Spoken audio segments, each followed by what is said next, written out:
নমস্কার। আমি তোমাদের কাছে বা আপনাদের কাছে সবার কাছে আমি আজকে আরেকটা ডিশ নিয়ে এসেছি। সেটার নাম হচ্ছে মালাবার প্রন কারি। আচ্ছা, এটার জন্য যা যা উপকরণ লাগবে সেটা আমি একটু দেখাই। যদি ভালো লাগে আপনাদের তাহলে আপনারা করবেন।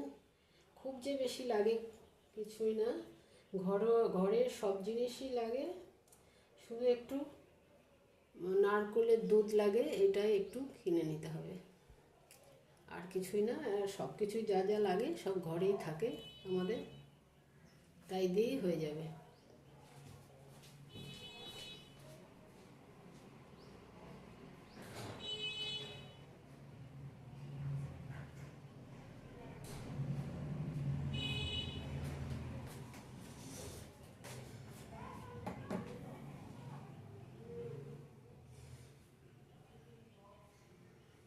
আচ্ছা, যা লাগছে আমি এবার একটু বলি। তার জন্যে যা উপকরণ লাগছে, তার জন্যে মালাবার প্রন কারি, এটার নাম হচ্ছে মালাবার প্রন কারি। তার জন্যে প্রথম লাগছে প্রন, চিংড়ি মাছ। আর লাগবে একটা মাঝারি সাইজের পেঁয়াজ, আমি কুচি করে নিয়েছি, কুচো কুচো করে নিয়েছি। আর আদা কুচি লাগবে, এই 1 ইঞ্চি মতন আদা কুচি। আর রসুন মানে 200 গ্রাম এখানে মাছ আছে, সেই অনুযায়ী আমি রসুন নিয়েছি। এখানে 14টা মতন, 14-15 মতন রসুন আছে, এটা আমি থেতো করে নিয়েছি। আর লাগবে টমেটো। টমেটো একটা ছোট্ট মাঝারি সাইজ না, ছোটোই কুচি করে রেখেছি। আর 1/2 চামচ জিরে লাগবে, 1/2 চামচ ধনে লাগবে, আর একটু লঙ্কা গুঁড়ো লাগবে। আর নারকেলের দুধ অবশ্যই লাগবে। মালাবার প্রন কারি, এতে নারকেলের দুধ, এটাই একটু বাইরে থেকে কিনে নিতে হবে। তাহলে আমি এবার রান্নাতে চলে যাই। তোমাদের যদি ভালো লাগে তোমরা দেখো, দেখে যদি খেতে ইচ্ছা করে রান্না করে খাবে এবং আমাকে জানাবে। এতে সর্ষে ফোড়ন দেব। সর্ষেটা আমি বলিনি, কিন্তু এতে সর্ষে ফোড়নই দিতে হবে।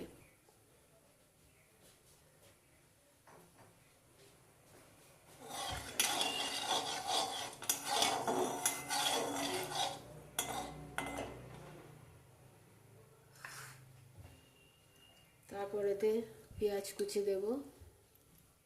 একটু গরম হোক, আর একটু সর্ষেটা ফোড়নটা আর একটু হোক, ব্যবহার করুন।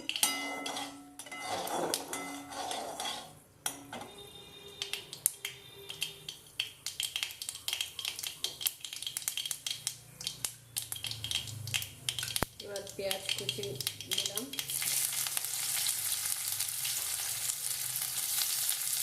এর মধ্যে একটু পেঁয়াজ পাতা ছিল, সেটাও মিশিয়ে দিয়েছি, এটা পরে দিয়ে দেবো।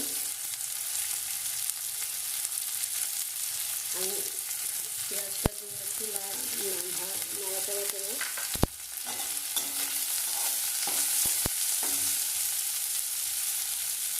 তারপরে দেবো টমেটো।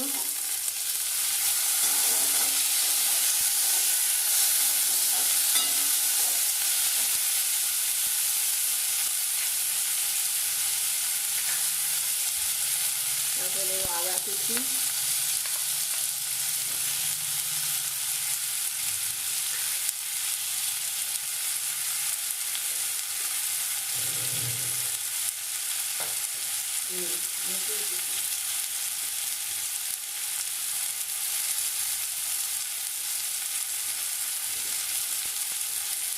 সরি, আমি রসুন কুচি দিলাম, এটা আদা না, রসুন কুচি দিলাম।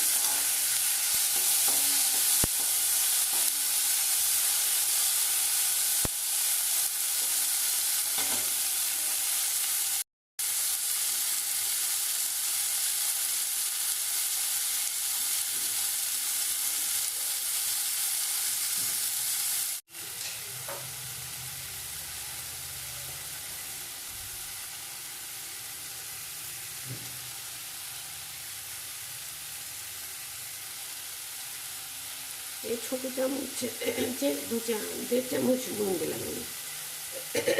আর একটু দেওয়া যেতে পারে, আর সামান্য একটু দিয়ে দেবেন যদি কম হয়।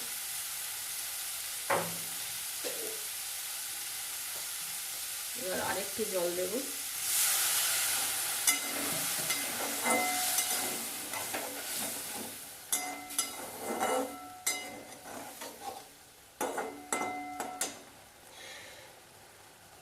এবার আমি নারকেলের দুধটা দিয়ে দেবো।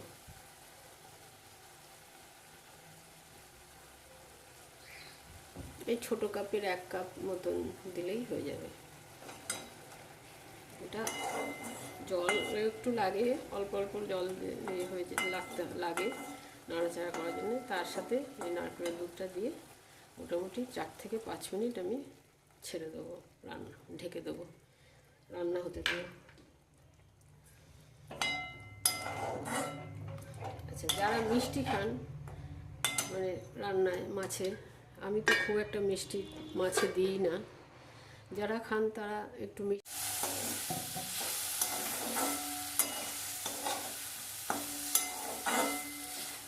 এই মাছটা একটু বড় বড় বলে, একটু সাইজে বড়, সেজন্য কম মনে হচ্ছে। আমি আর কাটাকাটি করিনি, আমি একসাথে সব মাছগুলো একবারেই দিয়ে দিয়েছি, বড় আস্তে আস্তে মাছগুলোই দিয়ে দিয়েছি। আচ্ছা, আর একটা কথা বলছি, নারকেলের দুধটা কিন্তু এখনই দিতে হবে, দিয়ে একটু 4-5 মিনিট মতন ঢাকা দিয়ে দিতে হবে। তারপরে এরপরে আরেকটু ভালো করার জন্যে একটু মাখন দিয়ে, মাখন লাগবে 1 চামচ, যদিও মাখন লাগবে, তার জন্যে মাখনের উপরে কারি পাতা আর শুকনো লঙ্কা দুটো, যে যটা খাবেন মনে করছেন ঝাল বেশি করে, আমি 2টো দেবো। 2টো দিয়ে নাড়াচাড়া করে এই কারির মধ্যে ঢেলে দেবো। সেটা নামাবার পরে দেবো যদিও। আচ্ছা, এবার আমি গ্যাসটা 5 মিনিট ঘড়ি দেখে করেছি, হয়ে গেছে, গ্যাসটা বন্ধ করে দেবো। বন্ধ করলাম।